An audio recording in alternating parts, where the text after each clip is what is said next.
Добро пожаловать на канал Рецепты из тетради. Сегодня я предлагаю приготовить вяленые помидоры, которые можно использовать и в качестве вкусной закуски, и для приготовления пасты или пиццы. Таких вяленых томатов вы точно не купите ни в одном магазине. Полный перечень ингредиентов, а также краткую инструкцию по приготовлению вы, как всегда, найдете в описании под видео.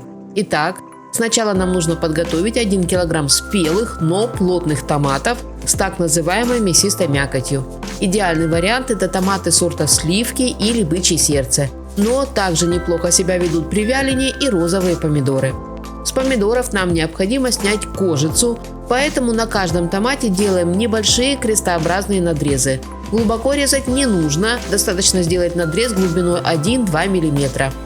Складываем томаты в миску и заливаем их кипятком, так чтобы все помидоры оказались в воде. Оставляем томаты в кипятке на 1-2 минуты. Достаем помидоры из горячей воды.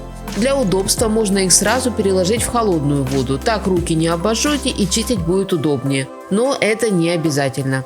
Теперь берем каждый помидор и аккуратно снимаем с него кожицу. Как вы можете заметить, после горячей бани она отходит очень легко, благодаря чему процесс очищения томатов занимает буквально 2-3 минуты. После того, как все помидоры очищены, можно работать с ними дальше. Теперь нам нужно каждый помидор разрезать на 4 части. Ножом или чайной ложкой аккуратно вынимаем сердцевину с семенами, в которых содержится большое количество влаги. Эта часть томатов нам здесь не нужна. Удаляем семена аккуратно, чтобы не повредить сами дольки. Они должны оставаться целыми. Очищенные дольки томатов сразу же выкладываем на противень, застеленный пергаментной бумагой. Стараемся распределить томатные дольки на противне аккуратно, чтобы они не располагались внахлёст. В идеале, если между дольками помидоров будет небольшое, хотя бы 1 мм расстояние. Это позволит томатам вялиться равномерно. Оставшиеся от томатов семена и сердцевинки не выбрасываем. Их можно использовать для приготовления, например, борща или томатного соуса. Теперь берем 2-3 зубчика чеснока. Нарезаем его тонкими пластинками и раскладываем между дольками томатов. Дальше специи. Можно использовать по вкусу любые специи. Я же в данном рецепте использую половину чайной ложки сушеного тимьяна, четверть чайной ложки сушеного розмарина и половину чайной ложки сушеного базилика. Если любите острое, то по вкусу можно добавить хлопья острого перца. Также обязательно нужно посыпать помидоры солью, у меня ушло половина чайной ложки, и сахаром, который подчеркнет вкус томатов и приглушит лишнюю кислоту. Сахара мне понадобилось четверть чайной ложки. И последний штрих – оливковое масло. Я использую 3-4 столовые ложки масла, но его может понадобиться и больше. Обильно сбрызгиваем помидоры маслом, стараясь, чтобы оно распределилось более или менее равномерно. Рекомендую использовать именно оливковое, а не подсолнечное масло, поскольку этот ингредиент не только способствует объединению всех ароматов, но и гармонично дополняет вкус томатов.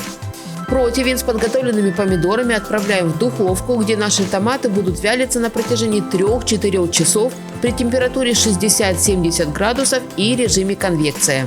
Если режима конвекции в вашей духовке нет, просто оставьте дверцу духовки слегка приоткрытой.